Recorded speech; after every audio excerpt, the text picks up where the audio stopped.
Shri Shrimad is Divine Grace A.C. Bhaktivedanta Swami Srila Prabhupada Ki Jai. Jai Vishnupad Paramahamsa Parivajikacharya. Stota Shata Shri Shrimad is Divine Grace Srila Bhakti Siddhanta Saraswati Goswami Maharaj Prabhupada Ki Jai.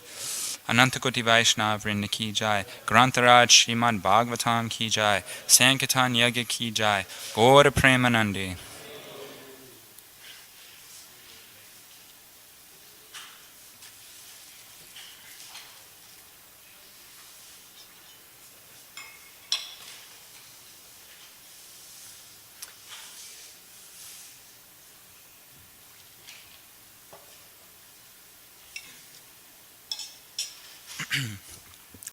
Om Namo Bhagavate Vasudevaya.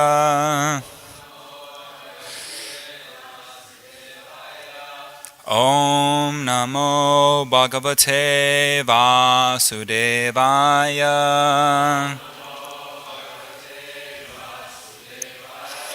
Om Namo Bhagavate Vasudevaya.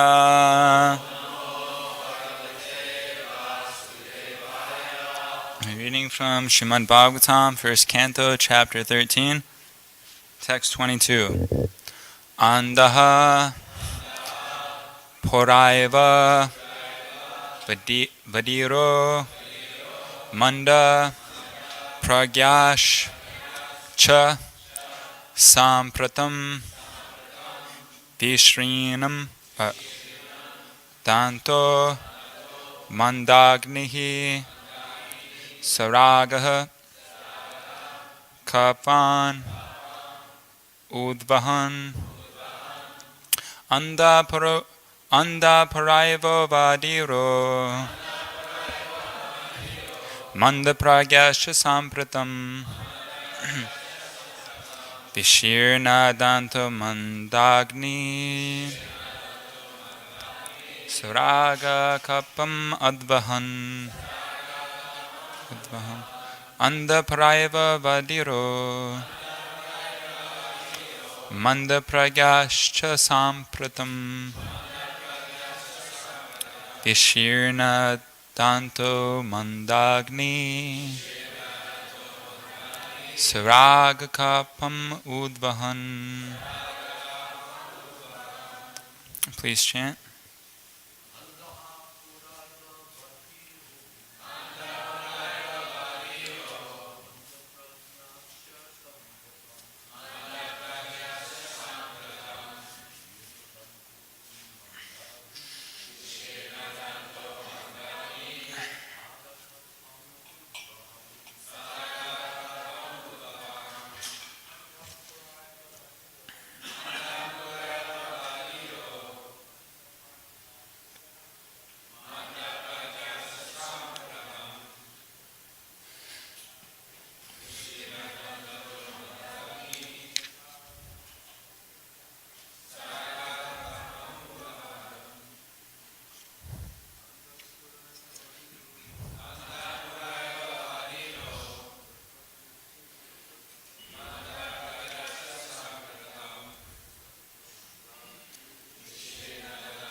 Mataji's place.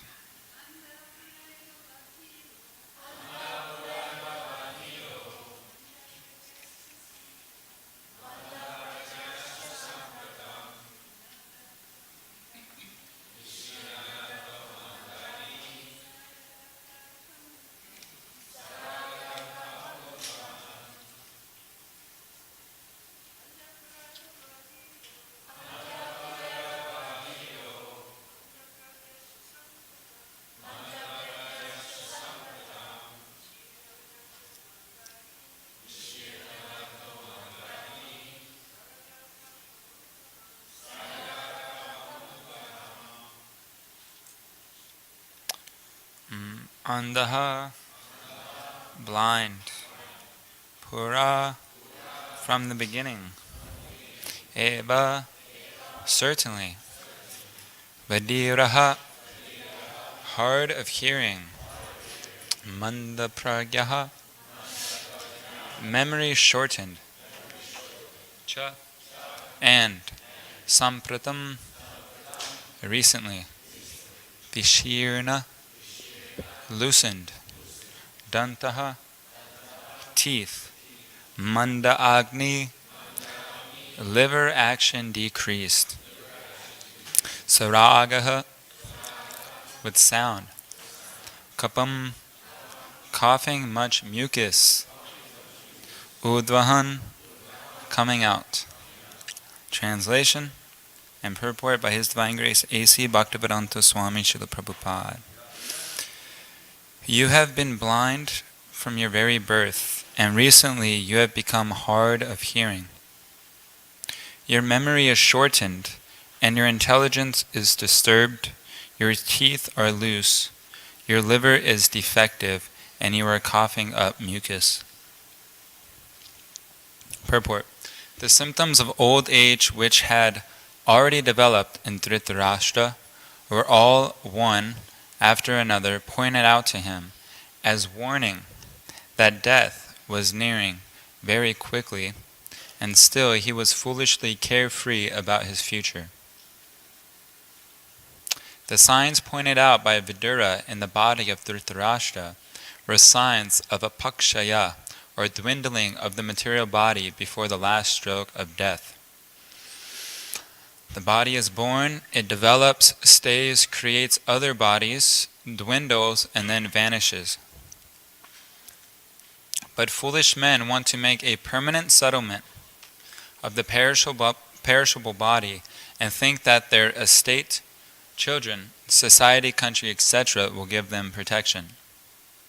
With such foolish ideas, they become overtaken by such temporary engagements and forget altogether that they must give up this temporary body and take a new one, again to arrange for another term of society, friendship, and love, again to perish ultimately. They forget their permanent identity and become foolishly active for impermanent occupations, forgetting altogether their prime duty. Saints and sages like Vidura approach such foolish men to awaken them to the real situation. But they take such sadhus and saints as parasites of society. And almost all of them refuse to hear the words of such sadhus and saints, although they welcome show bottle sadhus and so-called saints who can gratify their senses. Vidura was not a sadhu to satisfy the ill-gotten sentiment of Dhritarashtra. He was correctly pointing out the real situation of life, and how one can save oneself from such catastrophes.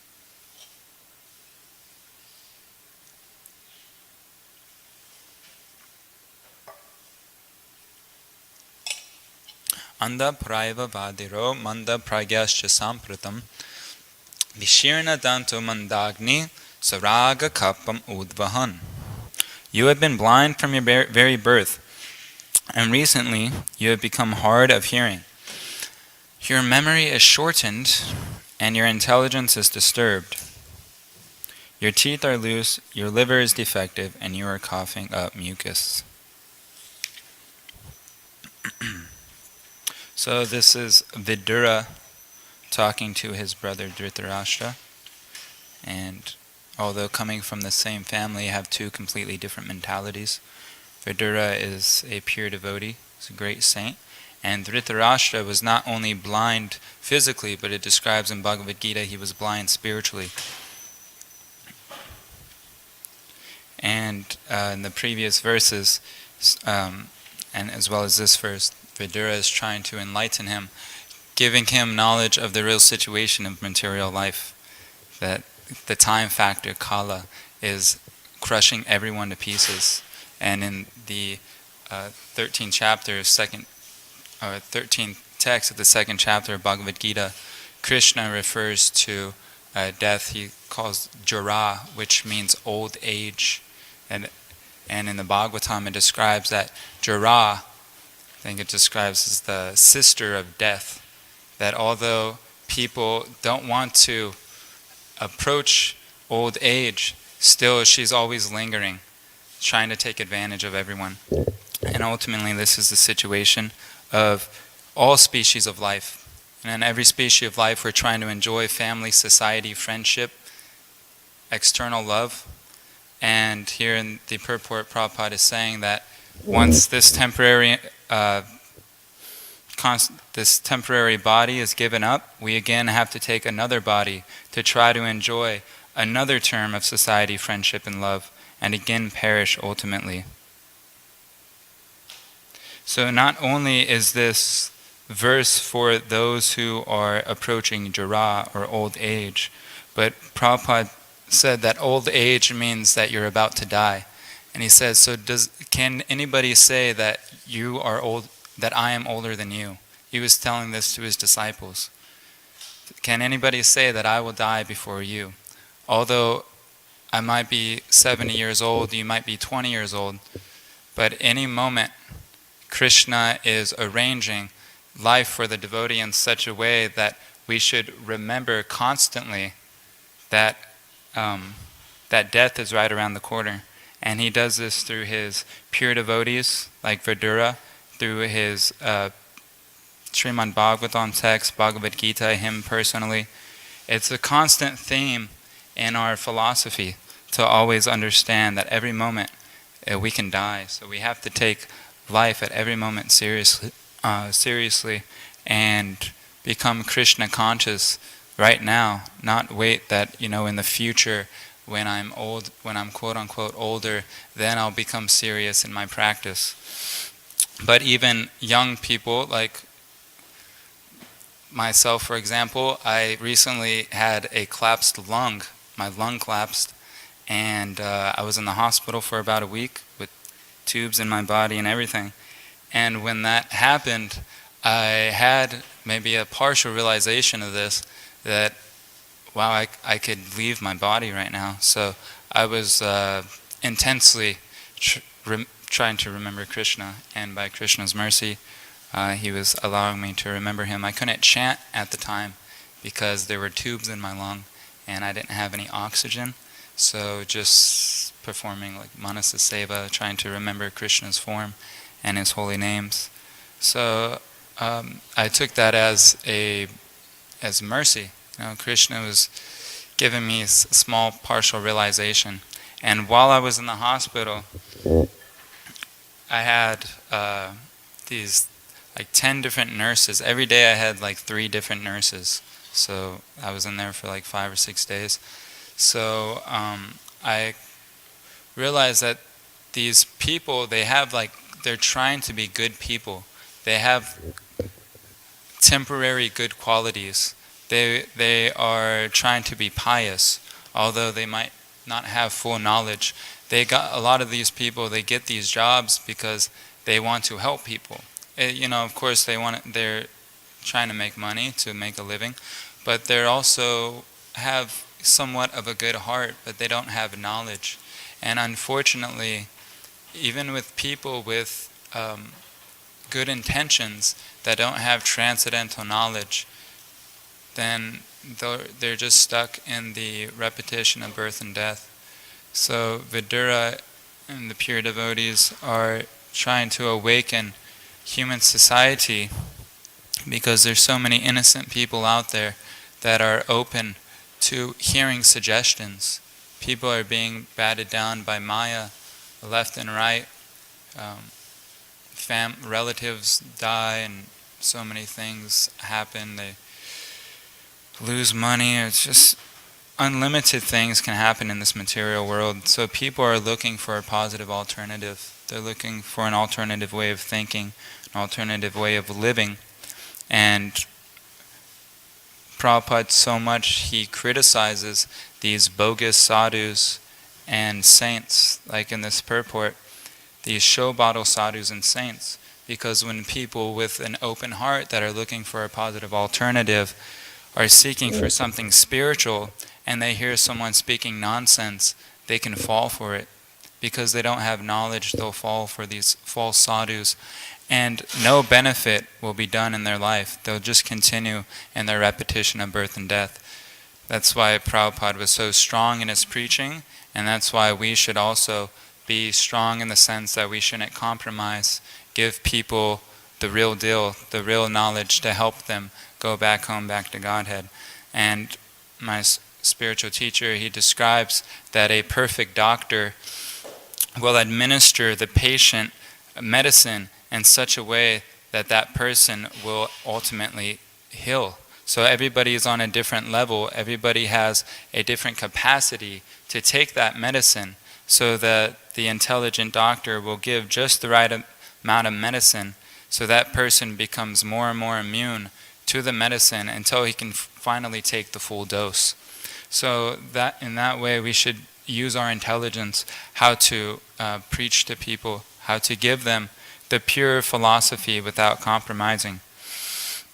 And Prabhupada points out here that although there are so many warnings of death, people still live foolishly, carefree about his future.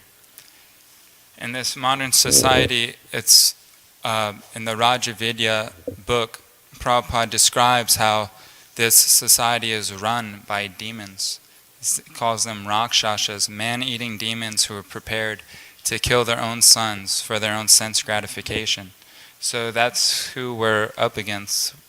And they're very intelligent. You know, every part and parcel of Krishna has so much potential, has so much intelligence. Everybody is a divine being. But when someone is using that divinity and then intelligence in a wrong way, they can create so much havoc in civilization. And that's what's going on nowadays. Instead of promoting love, which is what we're promoting, love for Krishna, they're promoting lust. It's all pervading in Kali Yuga, this promotion of lust. And people wonder why there's so many scandals in this world. Why are people being molested? Why are people being killed? It's because that's what they're promoting. They're promoting lust and violence, and then they're trying to figure out how to solve lust and the actions of lust and violence. And that's why Prabhupada, another reason why he preached so strongly, a lot of people don't agree with some of the things he says. Many people don't agree. Like, for example, this point of women's liberation was actually, I was reading up on some documentaries, and it was created by the head elite of society to actually, there's a few reasons.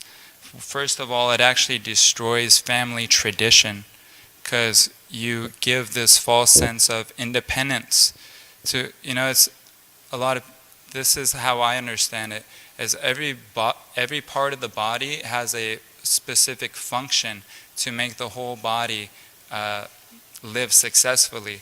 Like the head has a different function, the arms have a different function. So in the same way, the different varnas and the different visions of society are acting in such a way where the whole human society can function in such a way where people can go back to Godhead. So it's not that the head is thinking that he's better than the legs, or that the arms are pointing at the stomach and making fun of him because he's lower. It's not like that. Everyone has a specific function in society. So in the same way, the women have a specific function in society, the men have a specific function. And we were hearing a morning walk the other day where this point was brought up, and Prabhupada said, yeah, this is nonsense, this quote-unquote material equality. If we were all equal, then why doesn't the men become pregnant? Why can't the woman impregnate the man? So there are differences, but we should understand, okay, ultimately we're all spirit souls. We're not man and women, but we're functioning in a specific vehicle. So we should utilize that vehicle correctly according to Krishna's will. And so this Prabhupada preaches strongly about this false independence, and it was actually created by the agents of Kali, these demons that are ruling human civilization nowadays, human society. And one of the things is that it disturbs or it breaks family tradition, because instead of the man working to provide for the family and the woman to actually take care of the children, the woman goes out and gets a career, goes to the university, and who are the children raised by then? Instead of the children being raised by the parents, the children are raised by the government in the form of television, radio, materialistic education, which Prabhupada called spiritual slaughterhouses for the soul. And it also takes advantage of the situation. It promotes lust. It creates, instead of seeing women as Mataji and very respectful, people see women as an object of sense gratification.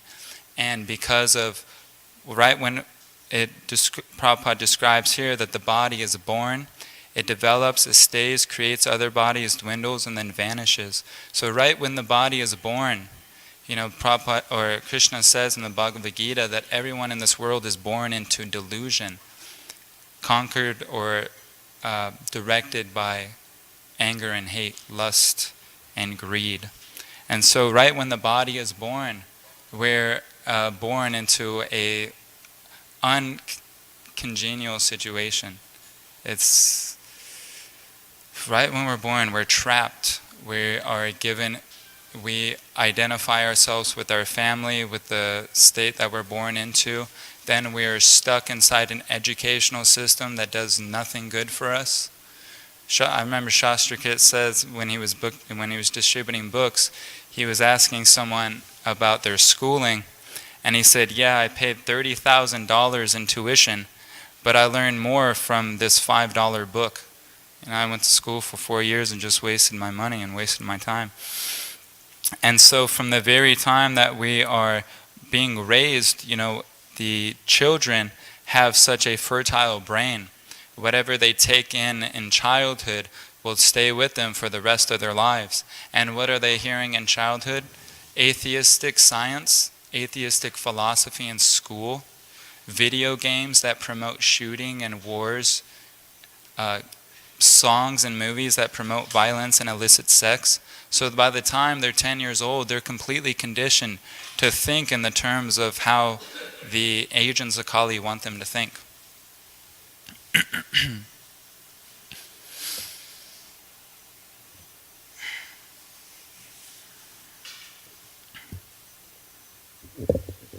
And women actually want to be, Prabhupada describes this, that women, because of the conditioning, they want to be exploited. Men want to be exploited. It's an exploitation society, that we're out to get our own, dog eat dog mentality. That a few weeks ago we were at a convention, distributing books, a snowboard convention in Denver, Colorado.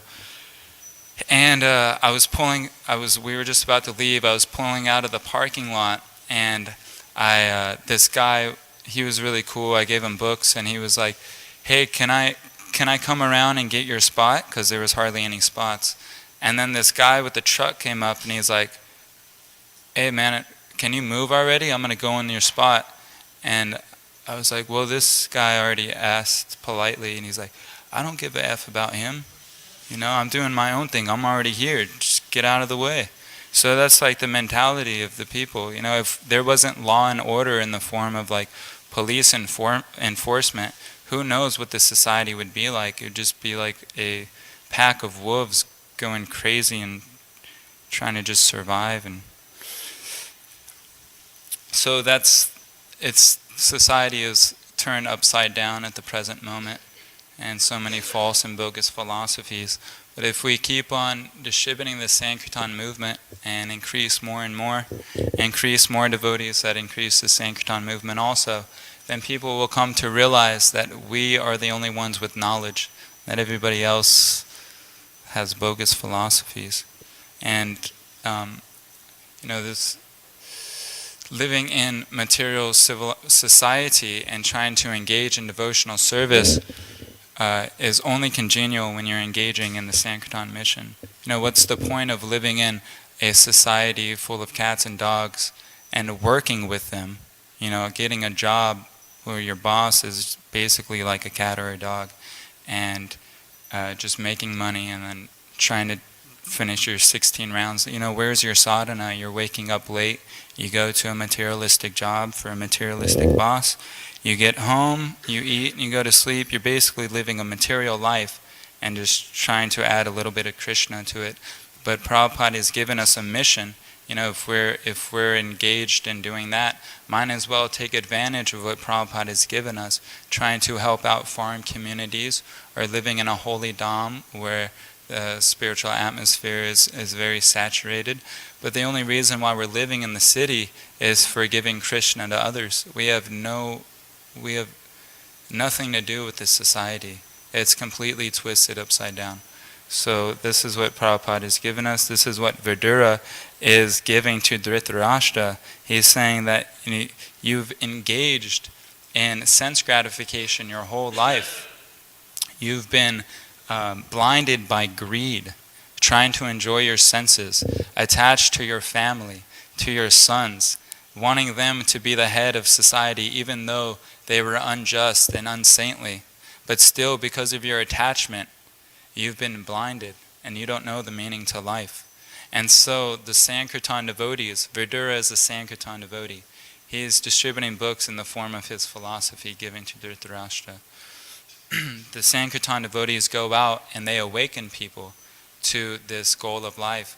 And we don't care what people, if we're preaching nicely and we're doing everything in terms of what Prabhupada wanted us to do, then we don't care if people don't like us, if they look down on us, if they criticize us.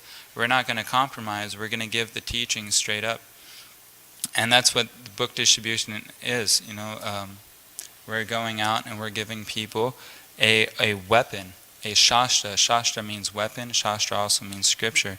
We're giving them a sword to cut their material attachments.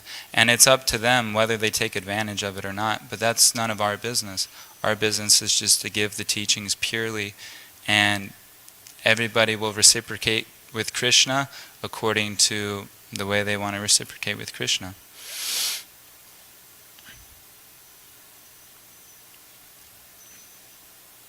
Just like in the Bhagavatam when Narada Muni, he speaks to, correct me if I'm wrong, he was speaking to the sons of Daksha? Yeah. There were a group of sons of Daksha. Daksha wanted them to, enter into the Grihastha form of Grihastha lifestyle and gradually make spiritual advancement. That, if they engage in sense gratification for so long, then they'll eventually get sick of it and they'll renounce it maturely. That was his idea. But Narada Muni came along and preached to them renunciation, that why waste your time with all this like hodgepodge and slow development when you could cut your attachment right now and become very serious in your sadhana and go back to Godhead. And so all those sons, I believe, basically took sannyas. They took the renounce order of life and became serious in going back home, back to Godhead. And Daksha was disturbed by this, but he was thinking, I have some more sons. This was not right for Narada to do, this fanatic Hare Krishna to come and speak renunciation to my sons and have them renounce prematurely. But at least I have some other sons that will actually take to the right process of slow development. But Narada did the same thing to the other sons. And because of this, Daksha was enraged. And he was thinking in terms of I, me, and mine. My sons are not going to make real development because this Hare Krishna devotee, Narada Muni, came and preached to them this bogus philosophy of renunciation. So many of these false sadhus and these bogus saints actually criticize Prabhupada for so many things he did, they don't understand that, first of all, they're making detrimental offenses to a pure devotee, but that the Acharya is directly empowered by Krishna to make arrangements to help everyone go back to Godhead. So just by serving in this ISKCON movement, by serving in Prabhupada's mission, should be our mentality of just doing whatever Prabhupada says. And morning walks are my favorite, because that's when a lot of devotees ask Prabhupada questions. It's a very intimate situation, and Prabhupada will answer many amazing questions and give answers and solutions to seemingly unsolvable problems in this material world. And I was actually not prepared at all to talk today. During Tulsi Puja, Archita just said you're giving class, so thank you very much, good luck. So I didn't prepare anything. I hope it was okay. And if you have any questions, feel free to ask, or any comments. Or yes, Rabindranath Prabhu.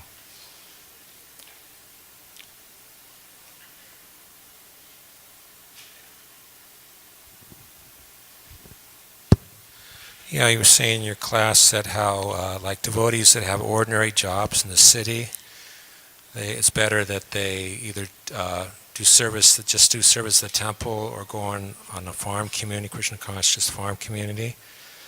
But I see that there's different types of devotees that have quote unquote regular jobs. Some just get a regular minimum amount, and others, or let's say they own a business and they make thousands and thousands of dollars, maybe even millions of dollars, and they give that money to the temple. So there's different types of jobs. So could you elaborate more on that point? Yeah, my understanding is people that are doing that, making money to give, to push on the Sankirtan movement, is also a form of preaching. Like in the Bhagavad Gita, chapter 12, Krishna explains different, I guess you could say, like different levels of devotional service.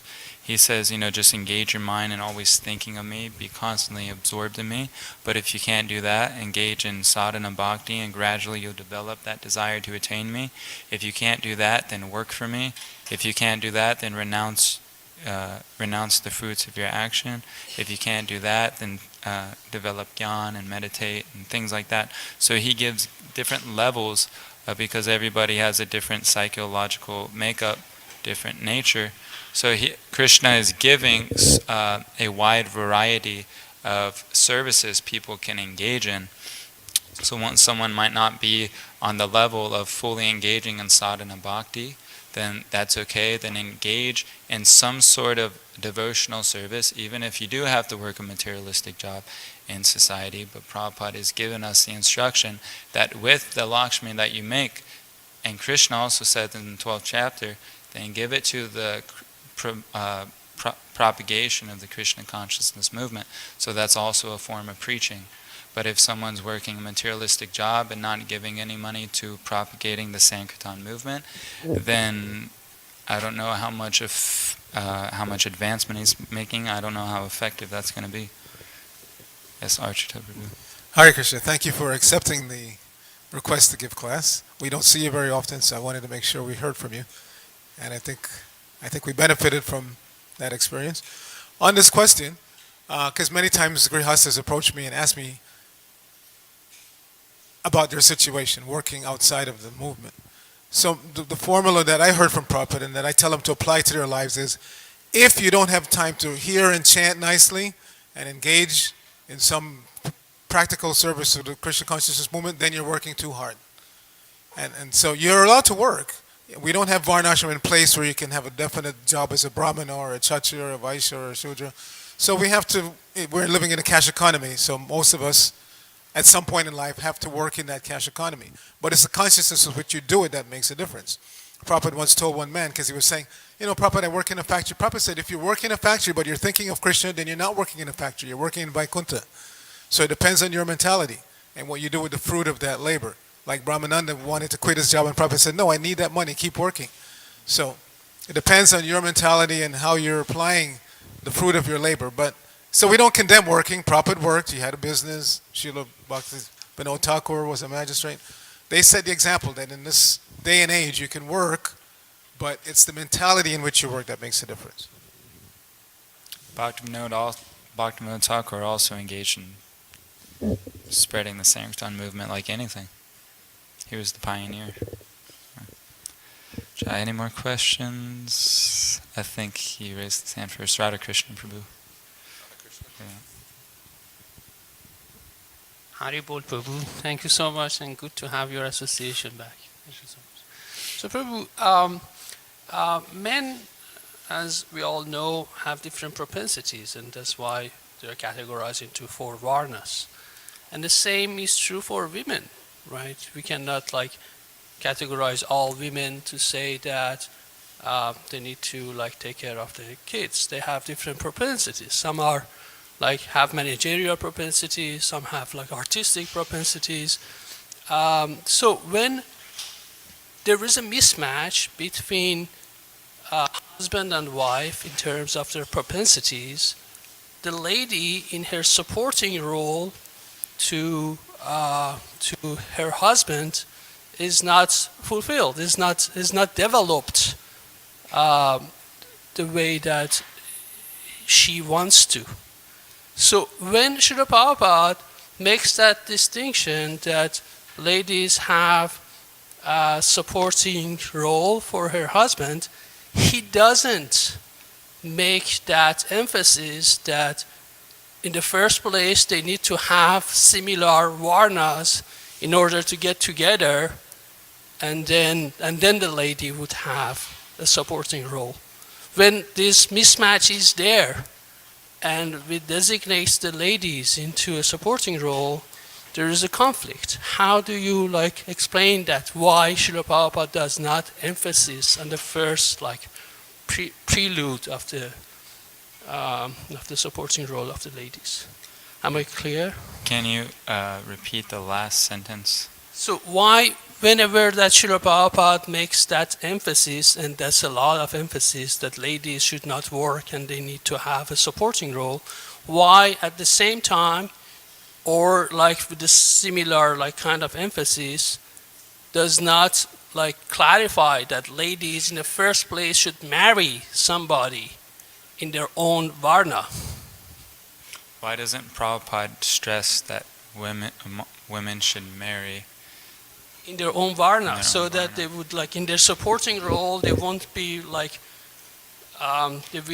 they would be acting also based on their propensities? To my understanding, traditionally, what would happen was, first of all, the man and the woman would have their astrology read, and then they would live by the Shastra. And before even having, for example, wanting to have a child, they would perform the Garbhadan Samskar, and they would live according to the Shastra and the Grihastha ashram. But in the Kali Yuga, it's very unclear what Varna we have. Everybody in the Kali Yuga is born a Shudra. So everybody is kind of born on the same level. It's very mixed. And we're very confused in the Kali Yuga about our position. Should we be a brahmachari, grihastha, sannyas? We have so many material desires. Am I a shudra, a kshatriya, a brahmana?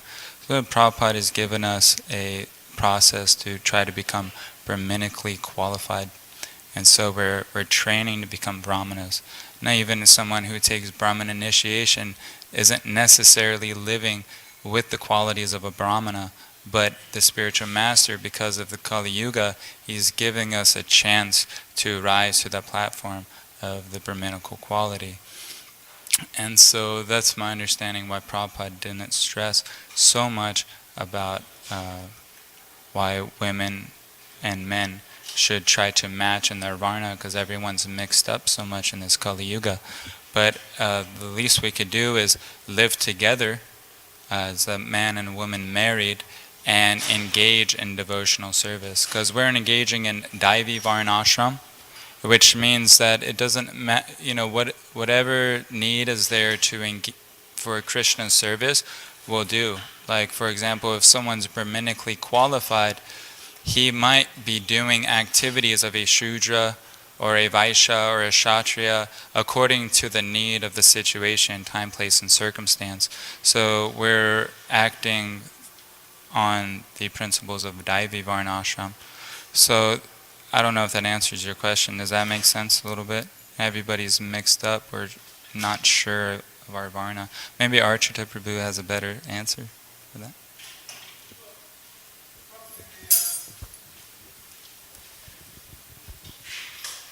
In the presentation of the marriage of Devahuti and Kardama Muni, Prabhupada discusses that in detail about Anuloma and Pratiloma. Anuloma, you're allowed to, as a man, to marry a woman from a lower Varna, but not higher. So Devahuti being from Kshatriya Varna, she was considered then on the next rung down, so it was okay for her to marry Kardama Muni. Now, it stressed her, you could say, psychophysical nature, because being a Kshatriya woman, she had a certain nature, but she had to subdue that in order to be married to this highly elevated Brahmana sage. So that's a test. We all get tested in some way or the other. It's not a smooth ride for everybody. So that was her test, to subdue her her Kshatriya nature and serve this Brahmana to the point where she became, as you know the story, emaciated and not looking so nice. And finally he took notice and rectified the situation. So we all have to be willing to go through that. If we're following Guru, and in this case the husband was the Guru, you may have to subdue your psychophysical nature and do things that you're not so inclined to do, or not do things that you want to do. That's the test for getting out of here. It's not a smooth ride that you join the Krishna consciousness movement and immediately you're given what you want to do and you do it and everything is hunky-dory. No, sometimes the test comes where you're asked to do things that you don't want to do. Most of the times it's like that. We don't want to get up, we don't want to go out on Harinam, but that's the recommendation. Get up, go to the temple, go out on Harinam, distribute this knowledge. Everybody has to do that, regardless of your psychophysical nature. So in this case, Prabhupada also mentioned horoscope. He said there were expert brahmanas who could do the horoscope match, and then the marriage would take place. But he said nowadays, first of all, there are no expert astrologers, and even if they were, even if it doesn't match, he said if the boy and the girl are devotees, then it will work out. So the main thing is concentrate on being a devotee. If you're a devotee and the woman is a devotee, even if the astrology is not perfect, it can work if you remain devotees. Jai Shriman Bhagavatam ki jai, Srila Prabhupada ki jai.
First time I saw Prabhupada was again on television, believe it or not. It was probably 1966, the summer of 66. And there was a show called Alan Burke. and what it was, he was an interviewer, and he used to interview his subjects. They had different interesting things that they did. He would interview them for about 15 minutes, and then he'd start so that they could lay out their trip, and then he would start insulting them. You're a stupid this and that, and he used to smoke and wear a goatee, and thin guy, seemed like a frustrated old poet or something who never made it. But anyway, that was his regular program. I watched it because it was kind of interesting. This was before so this was first. So one week there was a woman on who was a yogini, and she had actually, and I didn't know it, Prabhupada's disciples were chanting the Maha Mantra, and she was talking about yoga. Then, somehow or other, he must have found out about Prabhupada. Then the next week, Prabhupada was on. He was asking Prabhupada questions, and the same devotees were there again, you see. So, Prabhupada's, they talked a lot.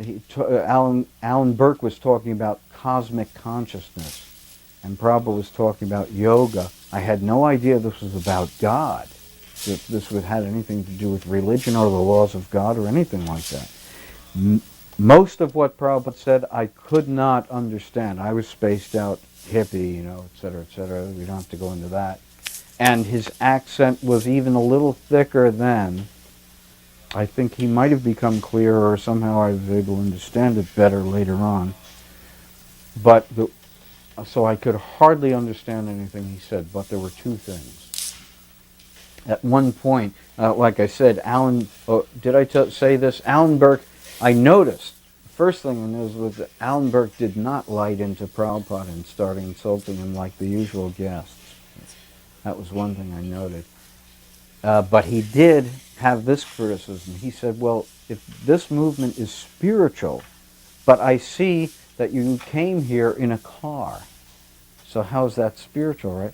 So Prabhupada says, if a car is used in Krishna consciousness, then it is a spiritual car. I said, wow, a spiritual car. Wow, that's incredible. And me and my mother are sitting there watching. We have no idea what's going on. We have no idea, And actually, I didn't come to the movement until more than a year after this. Then the other thing that he said that struck me, everything else I did not understand. At one point, he said the mantra. He said, Hare Krishna, Krishna Krishna, Hare Hare, Hare Rama, Rama Rama, Hare Hare. I said, wow, that's far out. Yeah, that's, hippies at the time. This is 1966, the summer of 66. The first time I met Srila Prabhupada was in 1970 in the airport. We came for Rath Yatra. I was in San Francisco Temple. Srila Prabhupada came from Los Angeles. And when he came down from the plane, he came into our view when he came through the doors. At least a good 100 people were there to greet him. I was Bhakta Greg, just in the crowd.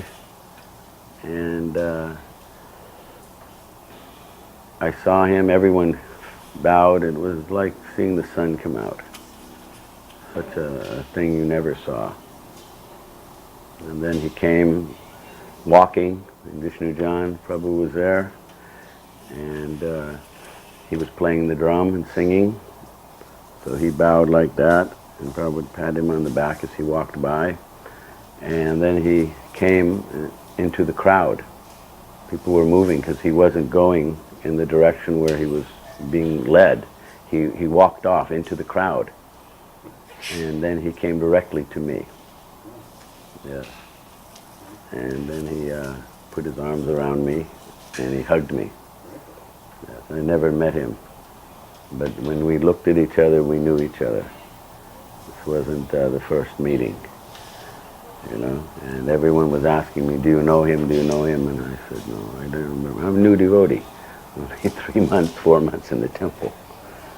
But that was the first time. I thought I would tell my first encounter with Srila Prabhupada also. It seems that even though I had a lot of opportunity to see Srila Prabhupada being here in Los Angeles, I had the opportunity to record him many times, it always seems like a blur, but the first time that I met Srila Prabhupada is still very, very clear in my mind. I had actually, my first encounter with Srila Prabhupada was the Happening LP album, appropriately so for me. And I'd actually started chanting Hare Krishna listening to Srila Prabhupada's record that he had made in New York, I think about 1967 or 66. So I met Upendra in Seattle and started coming to the temple. They were chanting Hare Krishna like I was. And Upendra had encouraged me to write to Srila Prabhupada. He said, you have to establish a relationship with your guru and that you should write him. And he said also, he's very, very, if you give him a donation for his book fund, it's very dear to him. So I was working at a television station in Seattle and visiting the temple. So I started writing little short letters to Srila Prabhupada, sending $50, $100, like that. And then finally, Rath Yatra Festival arrived in summer of 1969, so I traveled down and saw Srila Prabhupada for the first time giving a lecture at the storefront there in the Haight-Ashbury district just before Rath Yatra. Then the Rath Yatra Festival itself, there was a one-chariot festival, and Prabhupada gloriously sat there on the Rath cart, and we could see him. It was a very long festival, and ended up in the Family Dog Auditorium. So I'd seen Srila Prabhupada, and I had a little more time, so I drove Rabani Nandan and a few devotees here down to Los Angeles. And getting here in Los Angeles, the very second day they said, since you're new, you can get to go on a walk.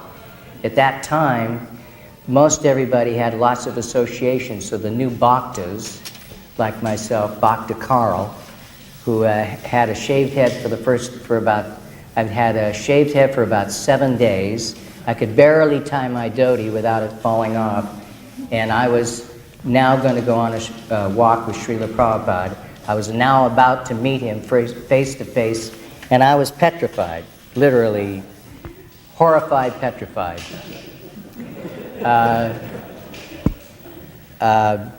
In all my lurking and studying and trying to find out spiritual life, I'd read a lot of encounters, the Zen master encounters. That's what I was kind of projecting into my mind what was about to happen. I was going to get grilled on the Bhagavad Gita. I was going to be asked questions, and I was going to make a fool of myself. So they took me over to Prabhupada's house where he was staying. It was close by to the La Cienega Temple, and they brought me in and sat me down, and I was waiting for Srila Prabhupada, and mortified.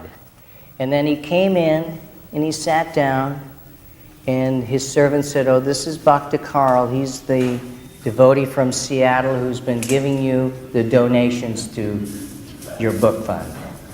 And Prabhupada looked at me and he smiled and he thanked me. And it completely, I was so put at ease.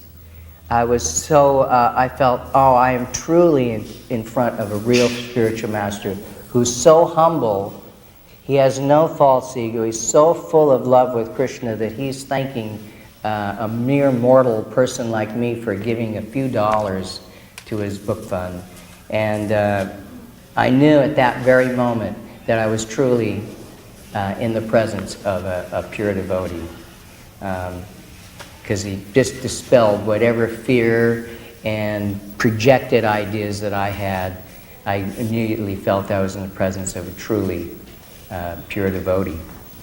I remember when I first came into Krishna consciousness, actually my first contact with Hare Krishna was that song in Hair. Remember that in the end of 1960s, they had that musical. It was called Hair. And at the end, the last scene was they would dance around in less than fully clothed, and they would chant Hare Krishna. And I had the album, and I used to listen to that album every day. Later on, in 1985, I met a young man in New York, and he said that he was present in the room when Prabhupada was preaching to some young man who was writing a play, and Prabhupada told him to include the Hare Krishna mantra. So that musical, that last song was put there because Srila Prabhupada requested. This one lady says, if there's a God, why are people starving? Sometimes if the patient is sick, the doctor will prescribe that he does not eat. Finished. That was the answer. That was it, you see. That's called eloquence. He laid it out and just... Now here's another one that's very, very interesting. This boy in the back at 26 2nd Avenue says to Prabhupada in the question and answer period, he says, somebody told me that people who chant Hare Krishna are crazy. Prabhupada says, not somebody, who somebody? And the boy says, my doctor. And Prabhupada says, oh, a medical man? As if to say garbage man, like with that tone. What does a medical man know about spiritual science? But if he wants to understand, let him read our essay, Who is Crazy? You see? And then he ended that class with, and now distribute prasadam. There were gulab jamuns there. He said, we are not dry philosophers. See, so perfect. I know that's perfect drama. So I had requested him in the letter that personally I don't think I can ever follow all these rules. Although at the time I was following, but I was being very sincere, and therefore I have to ask one request, that there are 3 types I have read. There's the Nitya Bada, and there's the what is the text? There's the Siddha. What is that? The Vidhi, Bhakti, the one who follows achieves perfection. There's Nitya Bada and Nitya Siddha, and then there's Kripa Siddha. So I mentioned that I cannot ever follow all these rules, so how I will ever become. So I request you make me a Kripa Siddha. And then he said, all right, Guru Kripa, we'll give you. So he can do as he likes. He is independent. During the Nectar of Devotion series in Vrindavan in 1972, when Prabhupada gave the Nectar of Devotion series for 1 month, there was one doubt that was plaguing me because we were putting so much effort into book distribution. But I'd always been taught when I was first joining that the parampara is like a link, a chain. And if you don't have the perfect link, if you're not initiated, you really can't go back to Godhead. And so I had this doubt that we're distributing so many books, but these people will read them, but if they're not initiated, they can't go back to Godhead. So I followed Prabhupada from back Rupa Goswami's Samadhi back into the courtyard, and just before Prabhupada took the steps up onto his courtyard, I presented this question to Prabhupada. I said, we're distributing so many books, but if people aren't initiated, then they can't go back to Godhead. And Prabhupada turned and looked at me right in the eyes, and he said, just by reading my books, they're initiated. And I thought that...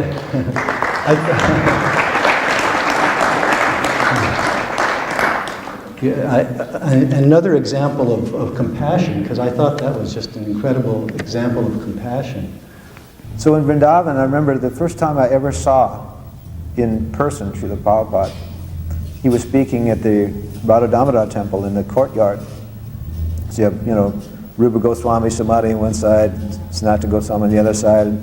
I mean, practically, as Prabhupada described it, the center of the universe. Okay, so seeing Srila Prabhupada there, it struck me how listening to Srila Prabhupada's lectures and reading Prabhupada's books was exactly the same thing. So there isn't any difference. So the actual being in Prabhupada's presence, all you have to do is open the book. It's just as good as Srila Prabhupada sitting there. There is absolutely no difference. When I received my Gayatri initiation from Prabhupada, it was probably about 1972. And Prabhupada was, New York was a big temple at that time. A lot of devotees there. And we had established the press over in a part of Brooklyn that was a little bit dangerous on Henry's, what was it? Tiffany Place. And a little bit dangerous over there. A couple of devotees got beaten up over there. And so we had to have guards at night, people who would stay loft watch. And so it was my turn to be on loft watch, and just my luck, so right after Prabhupada arrived, I was stuck on loft watch over at Tiffany Place. Everybody was over at the temple with Prabhupada. So I was there and wasn't able to come over till about 8 o'clock, and it was time for me to receive my Gayatri mantra right after breakfast in the morning. So I went in, and I guess I had been neglecting my fingernails for a while. And they were long, and because I'm also involved in construction and stuff, they weren't so clean underneath. And Prabhupada was about to give me my Gayatri mantra. He looked at my hands and he said, "Your fingernails should be short and clean like mine." And I looked at my fingernails, and since then I've kept my fingernails short and clean. It was very... In Calcutta, 1972, we were on a morning walk, and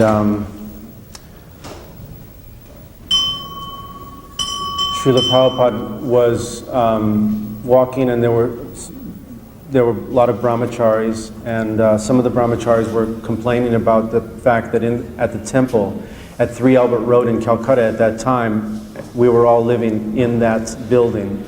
And they were saying, Srila Prabhupada, the women, sometimes we pass them, they don't put their saris over their head, and why can't they get a place outside, separate from the brahmacharis, and it's not really conducive for our brahmachari life. And these comments or these questions were going on. Prabhupada did not answer. He was silent the entire walk. And he'd stop sometimes, and the cane would stop and he'd stop, but he'd keep walking. He never responded to the requests. And then we came up the stairs of 3 Albert Road, and the door was closed, and someone opened the door, and there was Jamuna and Palika and Shamsundar's wife, Malati and Kaushalya and Madri and the others who had stayed behind to wash the floor, to cook for the deities, to bathe the deities, to dress the deities, to prepare Srila Prabhupada's Vyasasan, and prepare the cushions for the guests that would come. And the women immediately just hit the floor and said, "Jai Srila Prabhupada," and paid their obeisances. And Prabhupada turned around to all of us and said, "Yes, but if you associate with these women, you'll go back to Godhead." So when I told Kirti last night that story, he brought my attention to this page in My Glorious Master by Burijan Prabhu, and so I'll just read it. It's page 250. It's called Women, Widows, and Success. Shrutakirti then rubbed mustard oil onto Prabhupada's back. I moved to face Prabhupada's front and was enjoying the sweet atmosphere that surrounded him. With his eyes closed, Prabhupada spoke. "My godbrothers criticize me that I have allowed women to live in our temples. This is not done in India. Only brahmacharis can live. But I have become successful because I have made this adjustment." Prabhupada opened his eyes and continued, "Although they criticize me, their Gaudiya Mas are empty. The only time they have people coming is during Gaur Purnima to Mayapur for Parikram. And who is coming to Parikram? Widows, women in white. Because I have made this adjustment, I was successful." Shrutakirti then moved to massage Srila Prabhupada's side, asked, "Prabhupada, how can we tell the difference between making an adjustment and changing a principle?" Prabhupada's eyes closed and Shrutakirti continued to massage. After a few moments, Srila Prabhupada opened his eyes and said, "That takes a little intelligence." He never talked to me. He only asked me questions I could not answer. Things like, why does the grass grow in the cracks on the sidewalk? Or walking on along the beach in Madras, sees some brass statue across the street, a man on a horse. Who is that man on the horse? How would I know? But everything made me feel like a fool. And that is the purpose of Guru. Murkya. One should be a murkya in front of the Guru. He should always be a fool. As soon as he thinks, now I become friendly with the Guru, now I know a little bit more, then you're finished. People sometimes they think that they've caught up with Srila Prabhupada. They're finished. Eternally you will never catch up. Now I will go some other place and then I will get some higher instruction. No. He will instruct you according to your surrender, according to what you are ready. But if you think for 1 second Guru doesn't know something, then you are finished. So Srila Prabhupada ingrained that in me very strongly. He never was never asking me or associating with me like that, only making me feel like a fool. And I would sit in the room when they did those dialectic spiritualism. I was always in the room, and everyone would come in the afternoon. I would sneak in the room, just listen, every day. You know, I would sit there and I would hear, watch the champion of the world spar with people and defeat them all and present Krishna. It was great entertainment, and it was life. It was the life. But then I began to think how I will get into the inner circle, how I can get in the inner circle with His divine grace. And then I understood I must go do something to get His attention. I cannot just... I was going daily for preaching and we were working, but I had to do something more. Because it wasn't that Srila Prabhupada just decided to make friends with somebody he liked the way they looked or they dressed or the way they put their tilak on. No, it was their service attitude. So then I went out to South India and opened the Bangalore, and Nanda was with me, and we did many things. Then he began to write. Then we learned Sanskrit, we learned mantras. Nobody knew mantras then. We only had blue Bhagavad Gita without Sanskrit, but we had learned many of the slokas. So in this way, as one has to get one has to become, has the Guru to attract his attention. Prabhupada always dealt with everyone according to Deshapartakala. He always dealt, he was a perfect artist in preaching. He always dealt with each one individually. Different people might ask the same question and he answered it in a completely different way. So now I didn't hear this man ask the question. This was at Harvard, May 6th, 69, the night before he married me in Janava and Bardraj and so on and so on. The man asked, what does Krishna mean? Now, I didn't hear it, but here's how Prabhupada responded. This is a Harvard scholar. Prabhupada says, Krishna is a proper noun. You do not know that a proper noun cannot be translated? My name is Bhaktivedanta Swami. Can you give a translation for that? Now, he answered his questions in waves, I call it. Here's the third wave. But if you want to understand, we have so many books, you can read them. I'm just going to tell a short story that we had in Caracas, Venezuela. In 1975, Srila Prabhupada came to Caracas from Mexico, and we were distributing a lot of books those years in the buses. And myself and another devotee, we were selected to wash Prabhupada's feet when he arrived. Here comes Srila Prabhupada, and of course our hearts were in joy. I remember I jumped so high I almost touch the ceiling. And Srila Prabhupada came, sat down, and they told me, Havi, you can go. Shruti Kirti was there, Nitai was there. And the only problem was that I was not trained to do this. So I have a problem here. I was right in front of Srila Prabhupada, and there was honey, milk, water, yogurt. What am I supposed to do here? So I concluded that it should go from thick to thin.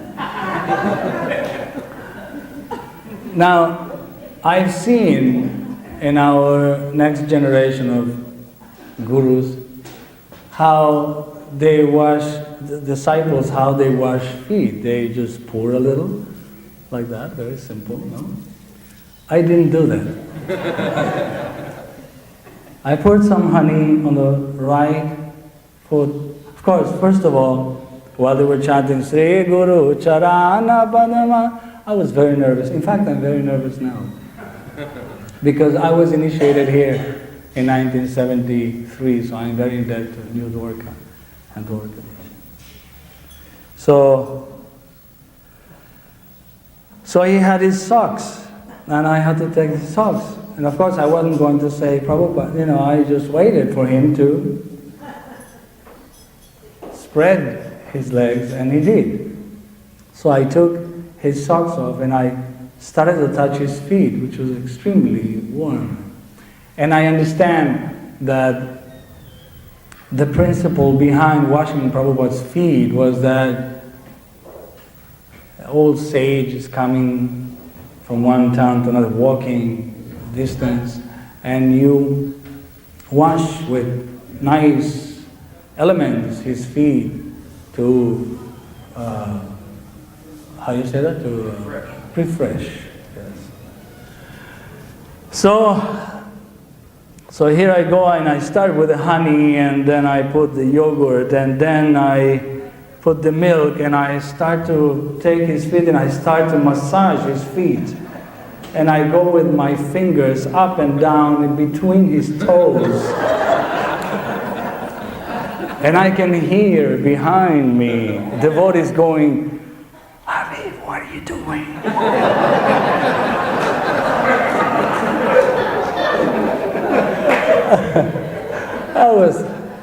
There were Nitai, he kicked my behind.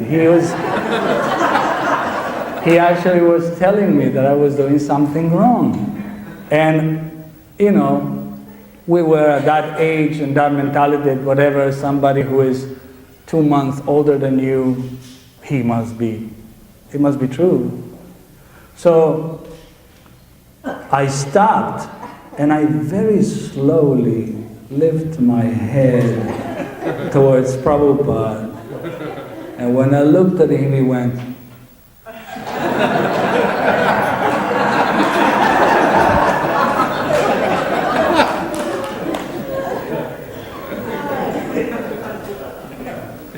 it was a don't listen to them, just go on.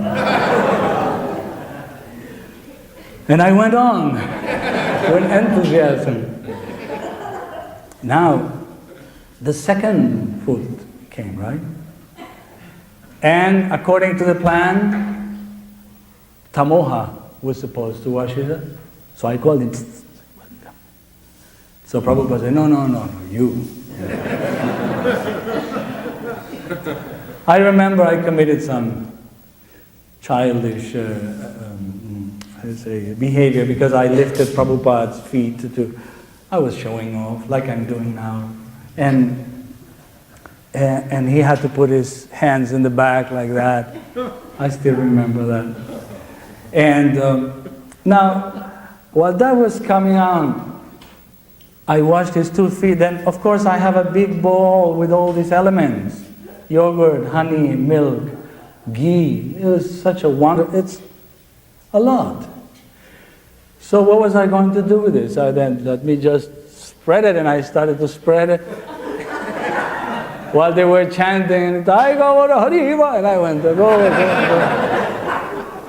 I mean, after I spread 10 times, everybody was wet already. So, what am I supposed to do with the rest? I'm not going to throw this away. So you guess what I did. I drank it. He instructed to me that I should collect this money because I had shown that I had a capacity to do that and an ability, and that was a big mistake on my part, I think. I did not know that. I thought I would collect something and I could go on my way, but Srila Prabhupada saw that I could do that, and no, there was no, that was, then he told me, you go, because they will not give me money. The other devotees will not give.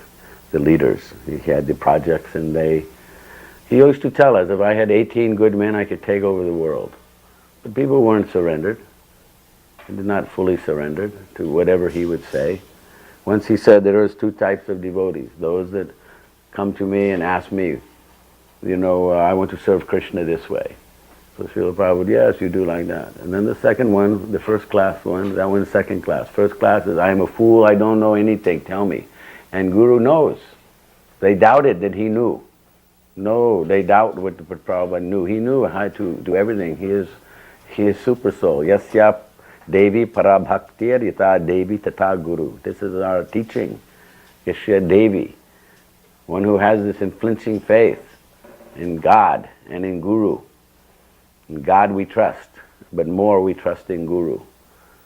This is our position. And if you come to that position, then he reveals Krishna to you.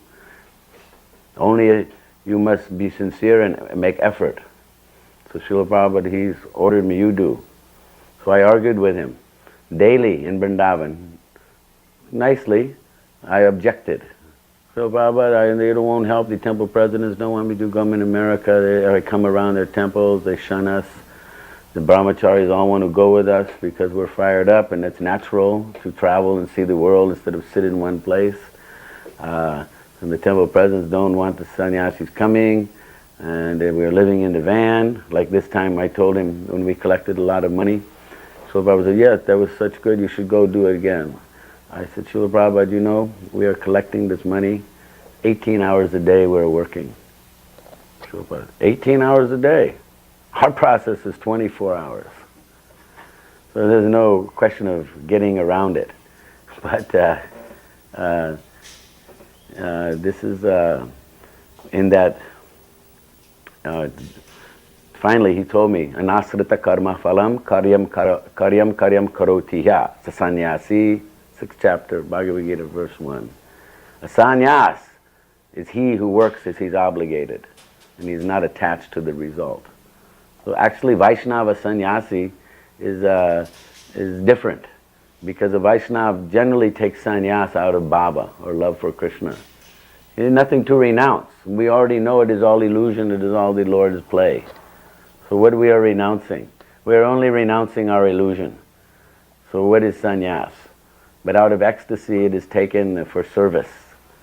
But if you're not mature like we were not, but out of to expand this movement, Srila Prabhupada gave many people this position, even if it lasted 6 months or a year, to help other conditioned souls, to do something for some time. That is our good and their good. So he gave instruction like this, to get this money because these temples should be there. And that was the order. And they are still there. Therefore it is a divine, and the collection was successful. It was not done with ego or trying to get on the chart sheet of Rameshwar. It was there for the satisfaction of His divine grace. We did not have our names read in the temple every morning. It was hard, 7 days a week. All the devotees that assisted in that are eternally benefited. But this is our bhakti yoga process.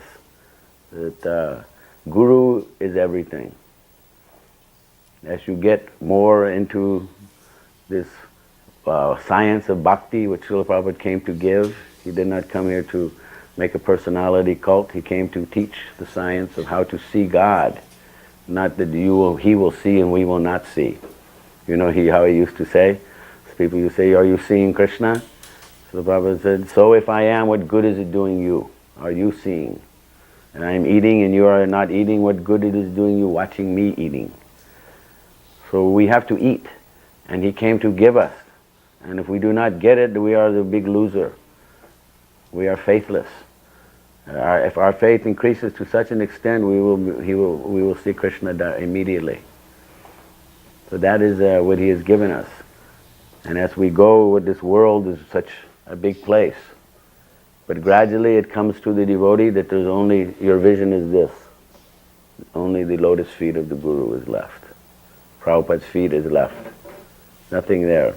So in this age you have three things that are of any value. The holy name of the Lord, service of the Vaishnava, and the remnants of the Vaishnava's food. These things are all golden. So Srila Prabhupada has taught us this science, how to get it, how to be spiritually intelligent, to get Krishna.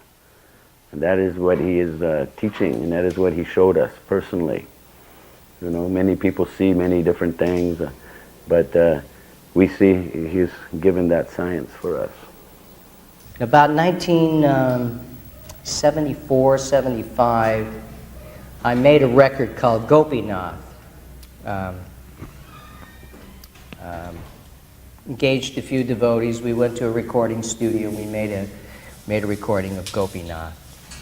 And Prabhupada came to L.A. and Karandar was here, and he wanted to play the record for Srila Prabhupada, and he invited me up to the room to play the record for Srila Prabhupada. And I was quite excited. And so we went up to the room, and Prabhupada listened to the record. Do you remember Agni Dev sang it? Maybe some of you recall it. But it was Agni Dev and all devotee musicians. And Prabhupada was listening to the record, and when it was all done, he was, yes, that was very nice. And I don't recall whether he brought it up or whether Karandar brought it up, but it was something to the effect of, what are we going to do with this? You know, what do you plan to do with this record? And I think it was Karandar kind of trying to maybe see if Prabhupada would agree with it, but the idea was we were going to maybe try to use it on Sankirtan, the record. Maybe we would distribute the record and instead of incense or something like that. And Prabhupada, he thought for a minute. I remember he kind of closed his eyes and bobbed his head. And then he responded, and he said, well, that would be okay as long as it doesn't decrease my book distribution. And he pinched his finger like this.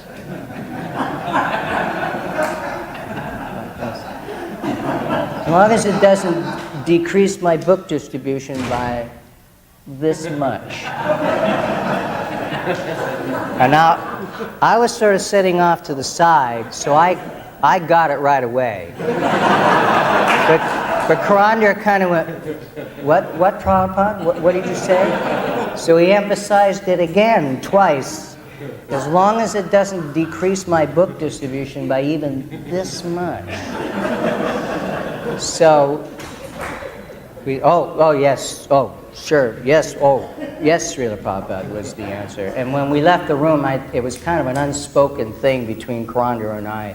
We never ever, we never dared bring up that subject again. But it was interesting because Prabhupada could see into the future, because later we did have so much trouble with records destroying the purity of the Sankirtan.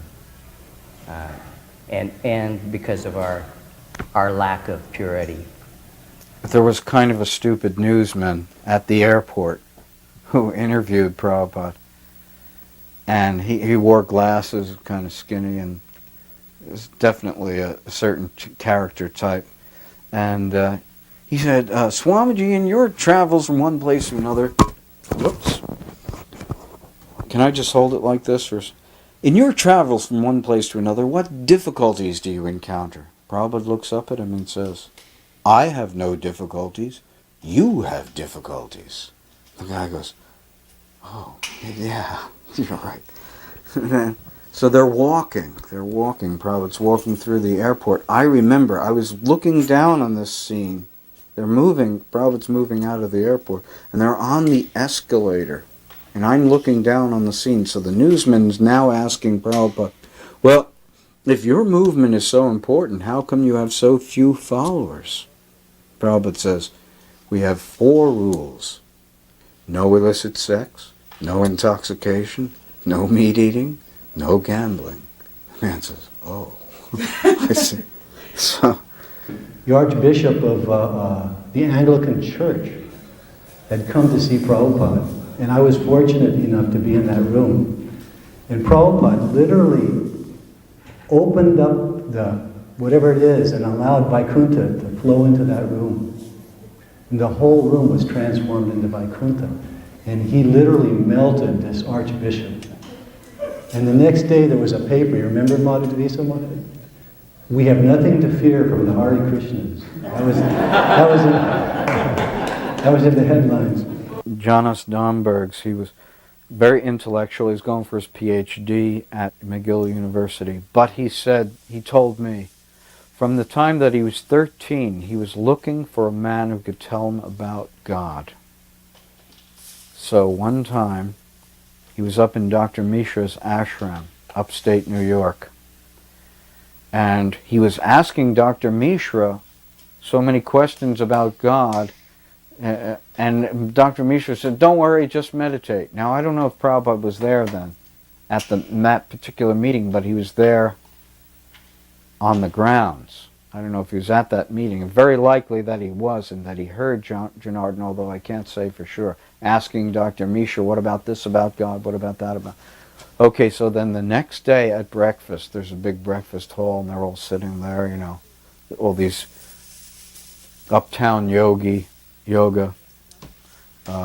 ashram visitors and so on. And they're sitting there eating, so Jonas Dombergs, he's sitting at one of the tables, and Prabhupada, out of the clear blue sky, Prabhupada walks up to him and says, would you like to go for a walk? And Janardhan said as he was taken aback, but he said, yes. And remember, this is the man who, boy, was looking for somebody from the age of 13 to tell him about God, okay? Now, they're walking out on this big, you know, upstate New York ashram, big campus, and Prabhupada said, this grass is so nice. Only Krishna could make a carpet like this. So then they're going on further. And Prabhupada said, there's a pond, and Prabhupada says, you see that pond over there? Janardhan says, yes, and he says, there are millions and millions of living entities in that pond that we cannot perceive, but Krishna knows every one of them. So now, this is the third thing that I remember from this little beginning, you see. This is their first meeting. Janardhan looks at the tilak on Prabhupada's forehead and he says, that mark on your forehead, what does it stand for? And Prabhupada says, it stands for victory. You know, and that's the beginning of Janardhan's relationship with Prabhupada. Once I gave him $108,000. I came to Vrindavan, and the way I gave the money is I deposited in an account and showed him the receipt. So I showed him the receipt, and they were building Krishna Balaram, and he was walking the construction site. So I'd given the money, and then I'd gone, taken a bath, and I immediately came back, and he was wandering the construction site, so I went up to him, and immediately he yelled at me, take that dhoti off. It was the wrong color. Never let me see you again. Yeah, immediately chastising me. Many, many occasions he would chastise me about this or that. And sometimes the hardest thing in management, and those that know, who have this Prabhupada association knew, that you would have to take the hit for other people. Sometimes there would be some few peas on the floor in the prasadam room, and he's walking the temple, and he would see that, and then you would get, why is that there? And what can I do? You know, once Srila Prabhupada told us, he ordered us in Hawaii 24-hour Kirtan. So I organized it, and we didn't have much of a crew. There wasn't that many devotees, and some of them couldn't hit a key if they, if it was, a Sunday, but they, we did it. We started it. So that evening, his room is just above the temple room. This devotee was singing, and it was like the cats out in the alley. It was terrible. So Srila Prabhupada, he said, who is that? I said, it's 24-hour Kirtan. What 24-hour Kirtan? I said, Srila Prabhupada, you ordered 24-hour Kirtan. He said, I didn't order any 24-hour Kirtan. So we stopped it. Yeah, he played that he didn't know anything about it. So he would have to take that. Many. That's just the process of training. And especially if you get angry, you did in a big position, you would get big credit. And if you made a blunder, you made a big mistake. Once I took we were having so much trouble with police, and I took DDs out of Japan. Srila Prabhupada said that he would not, he would close Mayapur before he closed Japan.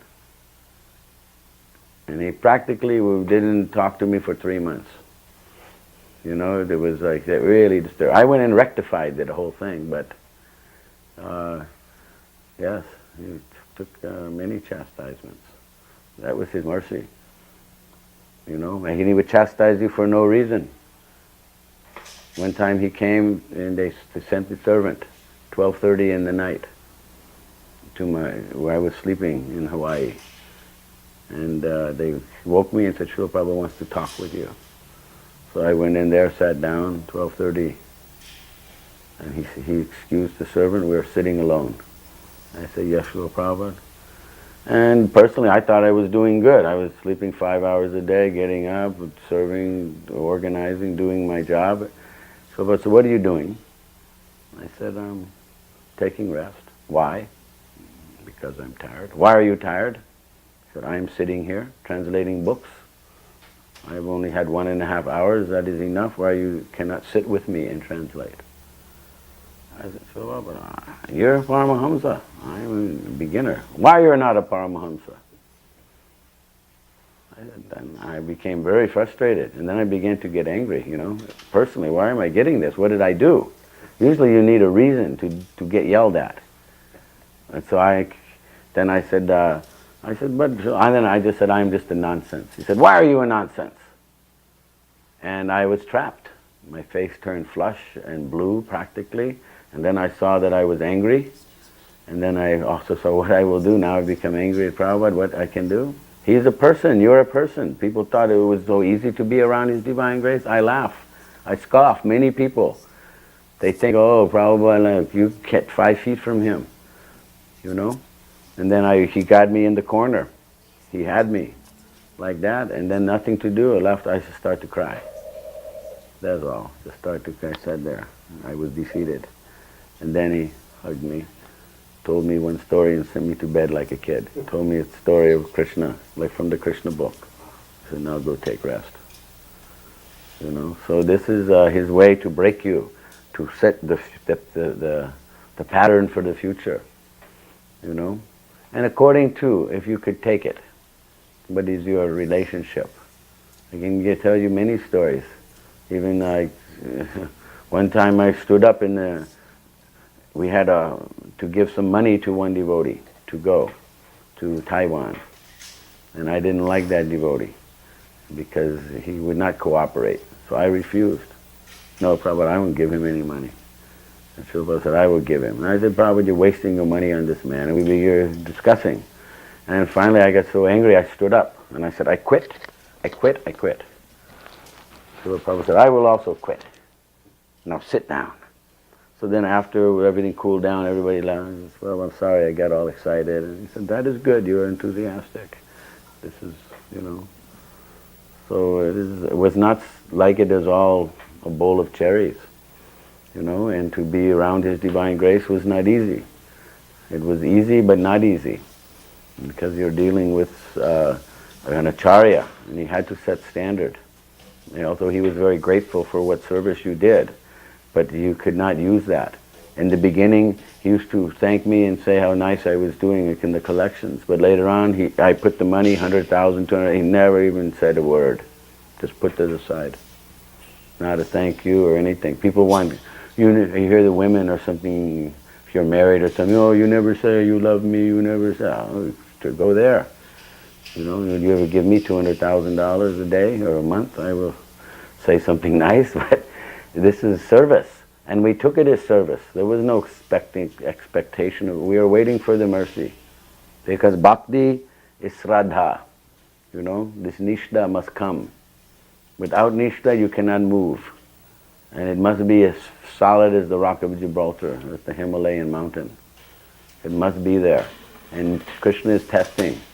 You will have one fly-by-night sannyasi come by with his little potency, and it doesn't even have a speck next to his divine grace, and his teaching is not exactly the same, and someone, I will get it cheap over there. They don't want to pay the price. They don't understand the price.